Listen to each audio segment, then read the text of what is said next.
Hello everyone, and welcome into today's video. I know what you're thinking already. Is he really gonna do another round of Bakelite jewelry? And the answer is yes, I am.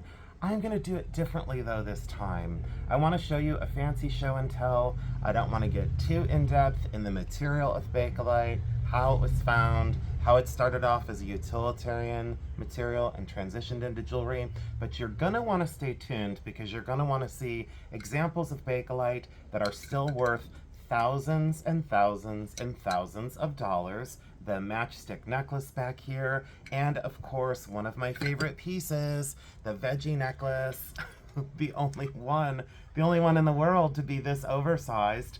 Yes, I do own it, and yes, I still have it. So please stay tuned because I want to show you how I've built this collection over 28 years. I don't want to talk about some of the fakes that are out there, like this bracelet. I don't have many fakes to show you because I never collected them, but I did seek out a couple so I could show you the difference between a literal $20 bracelet and a $2,000 bracelet. Okay, so I want to show you that eventually. And there are some problems on YouTube with some content creation of people that are highly confused, that haven't spent as much time in it as I have, and they're giving out false information about a great deal, a great buy, when in fact they're not. And it's misleading people with investments, and that's highly problematic. We're not going to settle in that today because I want this to remain very positive. I already struggled enough to go through my collection and hone it down to this. You have to understand, I have hundreds and hundreds and hundreds of Bakelite bangles in my collection. I have hundreds and hundreds and hundreds of brooches in my collection. I have dresser jars. I have ring boxes. I have, you name it, in Bakelite, I have it. Anyways, I wanted to show you the Bakelite ring that I constructed out of polka dots. That is all Bakelite, and yes, I made it. This one off camera, I actually made out of a rod stock, and look how massive that is. For one of the most fun and awesome Bakelite rings that was never created historically. So I picked up where they left off on that. A ring that I absolutely love that I wanted to wear for today's video. Get into that later in another video. And Bakelite bracelets that I put hinges on because they were broken. So I brought them home and I put sterling silver hinges on them so I could wear and enjoy them. And the spider bracelet that has reverse carved spiders that I carved in apple juice Bakelite. And I put sterling silver hinges on that as well so I could wear and enjoy it. And of course I switched out my everyday diamonds so I could wear my Bakelite ring for you. And that's my diamond that everyone keeps saying, please do a close-up. And I'm like, okay, it's been with me and I've beat it up so bad over the last 20 years of my life. But that's my everyday diamond that I don't go anywhere without. Now, you might ask yourself, how have I become so smart? Well, several different ways. I always stayed very central on books. I'm a very big book person. I like to have something physical in my hand. I don't like Google Lens. I don't like AI. That is an incredible way to be misled, especially when you're dealing with authentic antique pieces that AI or Google Lens isn't smart enough to know the difference between an authentic Bakelite piece and a contemporary reproduction or a vintage carved bangle as opposed to a new completely garbage bangle, you know. So and that's where other content has started to really struggle on YouTube. So I don't want to correct anyone. That's not my job. But what I will do is I will give you baseline information and then tell you to do your own research. And I've been at this for 28 years. This book was very helpful to me, and on the inside of it, let me go to this. And I forgot to welcome everyone in because I got so excited about having you all here. And here is, in the center of the book, here is one of the most advanced collectors that ever existed, Sally Loeb and her husband Herbie. You might ask yourself, what's important about Sally? Well, she in this picture has the veggie necklace on, which I purchased from her, and then her random dots and her bow ties. She had one of the most comprehensive collections in all of the United States. And this book by Matthew Burkholtz is really fantastic. And it does show the veggie necklace and then does make a comment on how important it is. That was one of her signature pieces. And there it is in the book. and here it is in real life because I own it. I went to Highland Park, Illinois, and I met Sally and Herbie, and I spent 2 days with them back in the early 2000s. And there's Sally with her Yorkie. And look at her. Is she not the most whimsical, lighthearted, beautiful human? She was just so much fun. Anyways, so if you like a good book, there's that one, but please stay tuned because I have literally 11 books on Bakelite in my library. That's how I got to be so smart and not fall for reproductions. This is Sally's photo, her stock photo. She was also an actress in Chicago. She was in Home Alone as an extra. And she signed this to me. She said, "To my love, Jason." And then that's her card, Sally. So she wrote that in marker to me when I met her. And look at how cool she was. And she always had her Bakelite on. Look at that as a waitress. And there's my veggie necklace that I own. And look at these random dots and polka dots that she had. She was incredible. Yeah, this is when she was in Highland Park. And there's her stats of her as an actress. Anyways, fascinating woman. Very kind to me because I was in my infancy of collecting when I went to go meet her. Anyways, 3 Bakelite bracelets that just came in that I absolutely love, deeply carved, absolutely outstanding, truly, truly, truly holding their value. I have done a live testing on Bakelite. I use Simichrome. I've talked about that 8 million times, so I'm not going to cover that today. I just got to do this fancy show and tell and get this over with. Dresser jars, and this one is with its powder puff on the inside. So there is its awesome original powder puff. So that is a powder box. And then this one was used for cigarettes. So this Bakelite jar was actually used for cigarettes. Both circa dating on these two, late 1930s into the 1940s. I love the carving and the color on this one. That's just exceptional. So, and you can see the repetition of carving with the tropical leaves and the flower themes. Be very careful on the carved Bakelite bracelets on eBay right now. And I don't mean to be cruel, but I'm going to call it over half of the listings I have seen currently are fake. They're fake in material, they're fake in age, they're fake in being called vintage, they're fake, fake, fake all day long. I will do that deep dive in another video. I just can't get into it today because I sound so incredibly negative when I address it.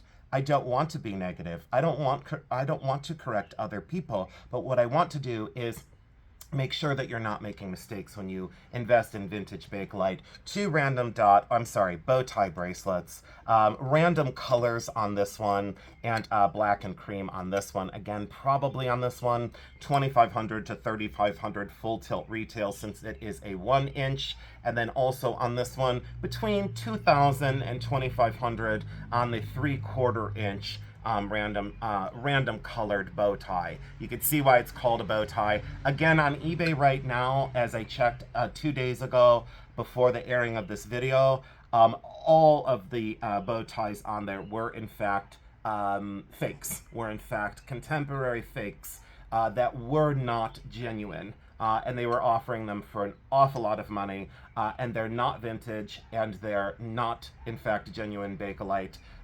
And it's a big problem. It's a major, major problem. The Zhao Zhao bracelet, Josephine Baker was an incredible actress and dancer, beautiful woman, and this is the Zhao Zhao bracelet. The tiny, compact mirror, the little screen for the powder, accentuated with Bakelite. I've shown this before. It's known as the Zhao Zhao bracelet, Z-O-U, Z-O-U, named in honor of one of her most famous works on the silver screen. And this opens on this way, and then it is adjustable, and that is brass and Bakelite, and made incredibly well with those rivets on the inside. This one, I had waited years and years and years to find. I think I paid for this, I'm drawing a blank. It's between $200 and $300 is what I paid. Now they're almost impossible to find. I was offered $1,100 and I declined it because I know I can't get it again. Again, real versus fake. We'll do that again. Fake, fake, fake all day long. fake bow tie, fakey, fakey, fakey. Really terrible fake as well. The color's wrong, the form is wrong. It bleeds into the colors. It's just wrong all day long. And this is completely correct from the 1940s. So again, a big difference, you know, $2,000 to $3,000, $20. So I want to make sure that I'm able to prevent you from making those mistakes in vintage Bakelite. Martha Sleeper cigarette necklace that cost me an absolute fortune back in the day, and now it's not worth what it used to be worth. These used to sell between $5,000 and $7,000 for the matchstick and cigarette necklace, and now I think they were down to like $3,000. I think the last time I saw it sell live was like $3,500 with buyer's premium. So there's the Martha Sleeper cigarette necklace, and we'll get into Martha Sleeper's work, but look at those matchsticks in between those lit cigarettes. And I do wear it with an extension, so I added celluloid chains so that I could wear that a lot longer. I thought it was much more dynamic, much more dramatic to wear it a lot longer on the neck. We'll get that out of the way. Let me pause the video. I'll move the trays up. We'll get into the books and we'll call it. Thank you so much for being here. I had to take a break. I realized I was getting way too amped up. A lot of people like when I'm much more calm. You know that hardly ever happens. All right, so this is a tray of some of my favorite brooches. Again, in my brooch collection. Let me just show you really quick. But we'll go back over these in a minute. I love my dogs. I love my dogs. And I really, truly love my Bakelite leaves. And the last one that we're going to go into today is the Bakelite fruit. So just stay tuned. You won't believe this. Let me move these back out of the way, and I'll start where I wanted to start. But I just wanted to give you a little sampling, so don't move a muscle just yet. I just wanted to point out a few of my favorites that are whimsical, and I've often loved, let me see, yeah, we're all in focus here. I've often loved the combination of wood and Bakelite. And I loved the squirrel, the little green squirrel in the tree. And you know my affection for Twiggy, the water skiing squirrel. Everyone has asked me, show me the back of the Bakelite brooches. Show me how these are constructed. This one was one of my favorites for a very long time. I bought this at an auction years ago for $30. And it's the carved wooden sailor who articulates. He swings inside of this awesome Bakelite life ring. Look at his little shoes that are laminated wood and then painted with those little studs. Look at that expression of that cute little sailor. Late 1940s into the 1950s, and I loved the covered cord that still existed on the life ring. Very fragile and very fugitive, very difficult to find in good condition. I loved the Bakelite that had moving parts like this elephant that had these little trims, little metal trims that would swing and sway. And look at the carving. So when you say, what's so important about this plastic? It's just plastic. No, the artist took such great care, such great time. Front view totem pole. How extremely unusual would it be to see a woman in the 1940s wearing a front view totem pole with this amazing little person? And, you know, when it comes down to it, I think a lot of men actually did participate in wearing such Bakelite pieces. I really do. The Polynesian Gauguin style woman of the Polynesian princess with that headpiece. Note the different coloration. Darker on the front for that rich oxidation, lighter on the back because that saw less sun, that saw less wear, it saw less, you know, perspiration and hand oil. I had to have the black hand and the yellow hand. I really wanted the Martha Sleeper cheetah with the leather ears, but I wanted it to be in perfect condition. Understand these little dots are just hand painted on. You would see this and the paint would be worn. The best detail on this, look at the little heart-shaped nose on that spotted cheetah with the little leather ears, and look at the riveted construction, how that's put together. Please pay attention to the way the things are made. I can't pick this one up because it is very fragile. It's the tomahawk and dangling moccasins. So those moccasins move back and forth on the tomahawk. Love the mammy. I have always loved her. I think she is absolutely strong, magnificent, wonderful, whimsical. You can't help but smile when you see this. I absolutely, positively love her. I truly feel like many of these pieces truly are indicators of our history, where we've come from. Jewelry documents that.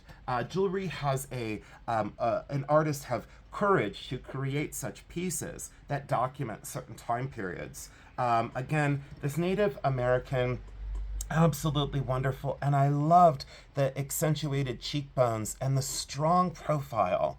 Very well done, extremely well carved, and so incredibly handsome. I have always revered these pieces from which they came from. Again, the time periods, late 30s in through the 50s, the side view totem pole, look at this one. Again, combination of material of rhodium plated metal, and then carved bakelite in that little tiny snail shell. And look how small this is. Think of the artist and the jeweler who had to carve this tiny piece of green bakelite and then pave set all these little rhinestones into a spelter, and then rhodium plated or chrome plated, and then put these little rivets to hold that snail shell on there. Really incredible and super whimsical. Love the racing rabbits because they actually move and articulate. So this one actually, let's see here. Well, let's go, little guy. Oh, it's the little one that goes. Okay, I was holding it wrong. Look at the little one. The little one races behind the mama rabbit. So the little baby tries to race and keep up with the mama. That is incredible when you think about this surviving over time and the whimsy and the love. One of my favorite that no one else knew about, but it's a pig in a cart with a pig pulling it. How could you have a bad day? How could you have a bad day? And from one of the most sensitive and conservative time periods in the United States, when you deal with the 40s and the 50s, and the whimsy and the color that brought such beauty to so many people, the googly-eyed pieces have always fascinated me. They were very, very costly back in the day. I think this one cost me, let's talk about prices. This was back in the 1500 to 1700. This one was 2000. Let's go with the more notable. Oh, the angel pig or the angel cow from Martha Sleeper with the metal wings. That used to be 800 to 900. Now it's only like 200 to 300. Same thing with the cheetah. I think that was 800 back in the day, and now it's down to like 350. The swing arm penguin has always held its value. There are tons of reproductions of this brooch as well. Be careful with reproductions with Bakelite. Look at the oxidation. See the way they're put together, and you can almost always tell by the pinbacks. Bakelite always had these little nail heads that then held those early construction. On the reproduction, they try and do that. Sometimes they will have it in the wrong direction, meaning the clasp would be up here rather than down here. So they miss the small details in the reproductions. And again, I don't think I have, sadly, I don't think I have any reproductions in my collection to show you a reproduction rather than just tell you about it. But you have to be thoughtful. The banjo playing frog, I have it in all three colors. I have it in red, yellow, and green. And I think there was one in black. I think there was an original in black as well. But look at the construction. And this is one of the most reproduced as well, because back in the day, these were like a few $1,000s a piece. And now they're down to, I think they'd probably be down to about 800 or so. So there is an ebb and flow in the Bakelite world, and prices are, genuinely down. Doesn't concern me at all because I've had so much fun and such a good time putting this collection together. Most of the time, this bottom leg is broken off. So always look at that and make sure it's not repaired, because that would affect the value. And look at him strumming his banjo. And when you wear him, look, he just plays his banjo all day long. So there's that. Now let's get into, let me set this one out of the way safely somewhere else. Let's get into the dogs. And I don't need to be on much longer, but this was just to show you some of my favorites and to start with another Bakelite video and hopefully get you interested in collecting. Spaniel, the dog in the doghouse. This one, the head articulates. I have 3 of these. I have 3 of the same brooch, and 1 is in green and 2 are in this cream corned color. And yes, that's called cream corn Bakelite because of the color. They all have their names. Never really got into it much, but there's like Mississippi Mud and this and that, and there's all these names. And in one of the books it covers it. Love the seated greyhound with that color. I bought this at Morphe's auction. They had an auction of like luxury and Bakelite jewelry, and I bought this at Morphe's auction. I got a really really good deal. And see that green on the back? That's because this was resin washed. Some people say rosin. I think of rosin as like for a violin. You know that rosin? I consider this resin washed. So that's, I just pronounce things differently, but I've always thought of it as resin rather than rosin. This one is one that I always had to have. There are, let's say you find 10 of these pins, 9 of 10 are fake. 9 of 10 are totally fake. And the fakes are very notable because they look like that thing on the Predator movies. The face looks like when they took the helmet off and you saw the Predator for the first time, and he had like those really horrible teeth. Well, this is an authentic bulldog. This is late 1940s, studded brass color, celluloid teeth for the front view, and I did pay $2,200 for this back in the day. It does have a chip, so it didn't bother me because the chip was on the back, but notice the original color of the Bakelite. It was this kind of yellow amber color, and then over time with that resin wash, the resin over the surface to bring out the highlights, that with the wear pattern, that is fully oxidized and gorgeous, and the little celluloid teeth. And look at those little glass inset eyes. I loved his expression. I used to wear him to the veterinary clinic, and I absolutely loved him. And everyone at the clinic knew, the clients and the workers, they would always say, "What Bakelite dog do you have on today?" So, because I always had on a Bakelite dog. A Scotty profile, a Dachshund, the Racing Greyhound, the Great Dane with the movable metal collar, Racing Greyhounds on this side. Of course, I wanted it in both colors. I wanted it in the deep orange red. And then, of course, I wanted it in the butterscotch color, so I had to have it in both, just because.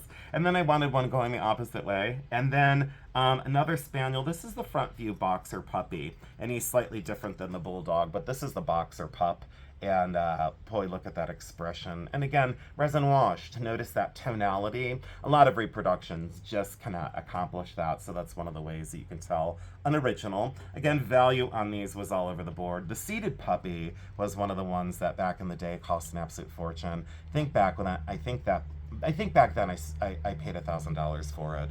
But look at his little face, like, because he's in trouble and he had his ears back. Look at the artistry that went into these pieces. And when people question me and go, "I just don't get Bakelite," I'm like, how can you not? I started collecting jewelry very, very young. I think I've mentioned before, I was like 15 or 15 and a half when I bought my first turquoise ring. And I started with sterling and turquoise and Native American.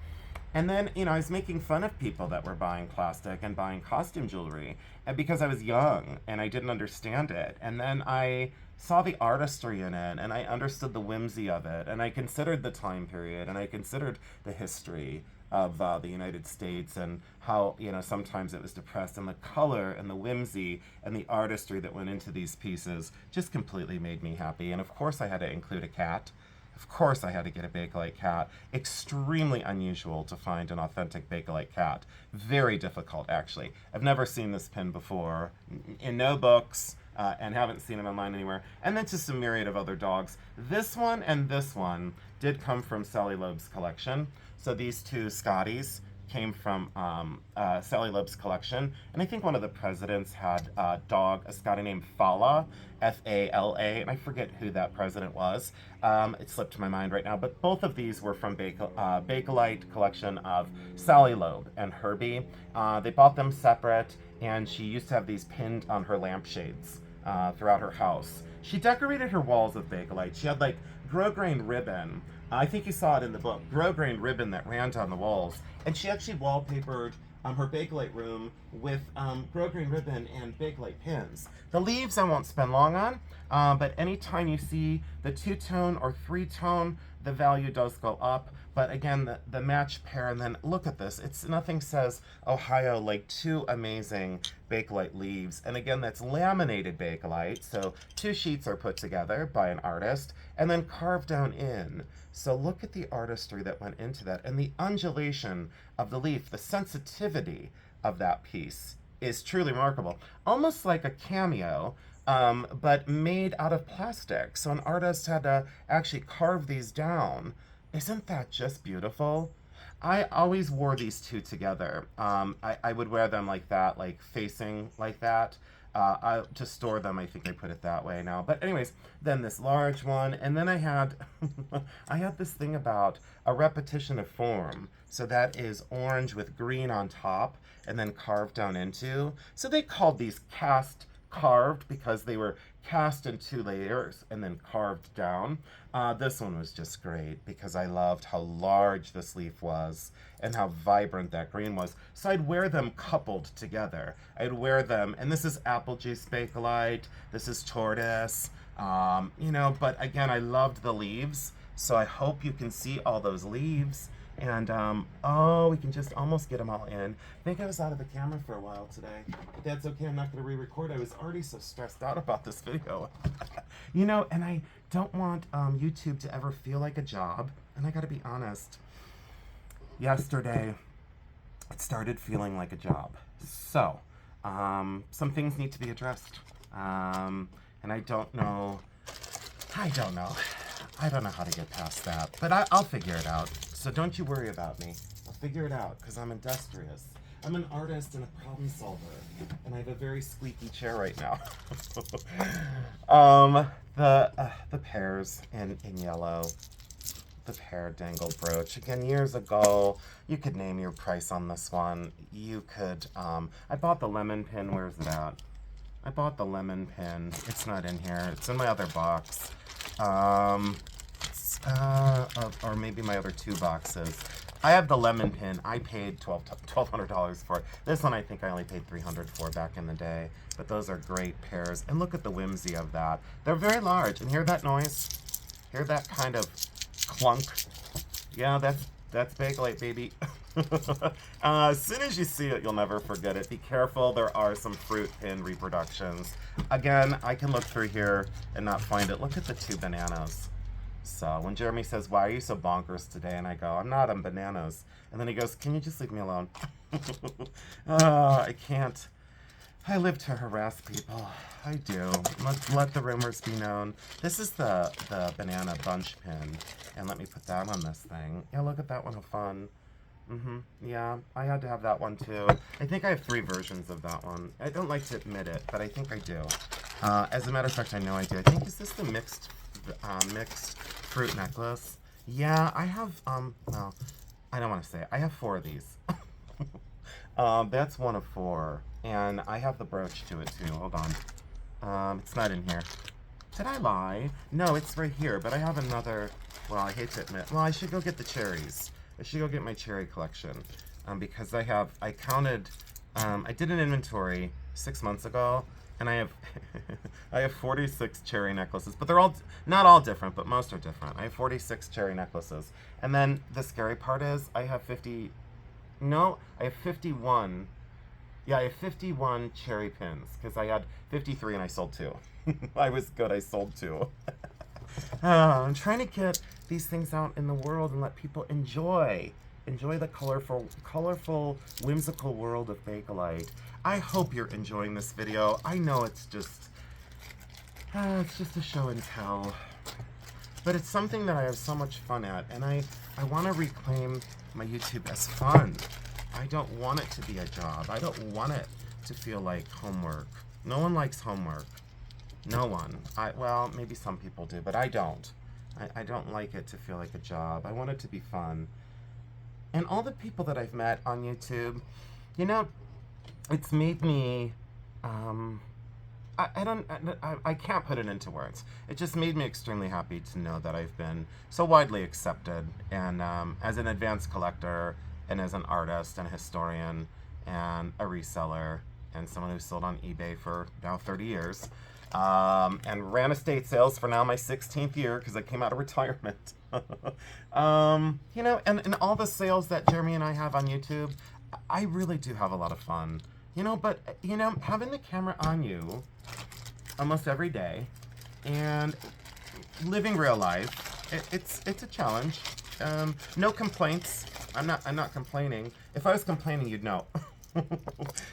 This is one of the cherry necklaces, but this was the double strand, I think. Yeah, this was the double strand. And these are the translucent cherries, and why this one's important is They were infrequently double strands. And please be careful, there are reproductions of the cherries on eBay now. Well, I'm not just picking on eBay. They're on all selling platforms, so just be careful. That's all. Do your research, and I'm gonna do a video on the reproduction pieces, but you have to understand I don't have any reproductions in my collection to show you the difference. I will tell you the difference. And I will not pull things from eBay. I think that's where I found the biggest problem with other videos on Bakelite is they're pulling them from eBay and they're going, this is a great end result. And it's simply not. I mean, if it's a fake, you're misleading people and you're costing people an awful lot of money, and it's just not fair. That's all. That's where I start to get pissed, is it's not fair. And so if you don't know and you want to create a video, just go, I think it could be a good buy. Don't say it's a good buy.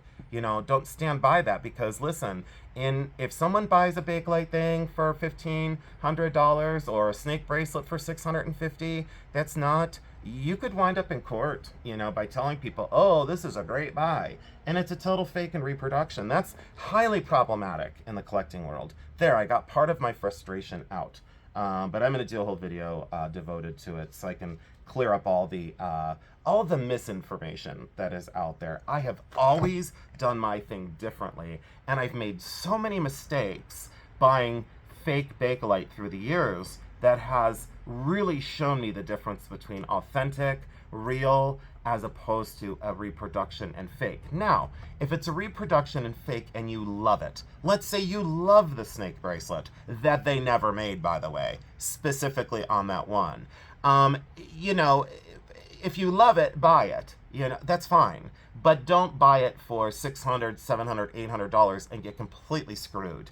It's not nice, it's not fair, it's not good, and I will speak up, and I will say, hey, enough of that, and I will produce some other videos on some other things that I find to be, problematic, and I want to come from a place of kindness and goodness, but I want to be very clear and very concise when I prevent people from making those mistakes.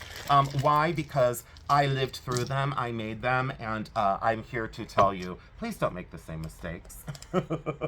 So, but I didn't make that many because I had people like Sally Loeb. I had people like Barb Webb. I had people like Frances in New York. I had so many people in the Bakelite world that were so kind to me to give me that baseline information to prevent me from making such mistakes. And maybe that's what I'm trying to say. Maybe I would like to carry the torch for people like Sally that were generous with me, that prevented me from making those mistakes, rather than content creation. And I want to get a record amount of views by looking really confused and pointing at an eBay listing in my thumbnail to drive you to my video. That's not fair. It's not nice. Yellow cherries on this amazing log with these celluloid leaves, and I think why I had such an affection for this one was because the coloration of the cherries was so different. Now, I think I'm going to call it because I got part of that out.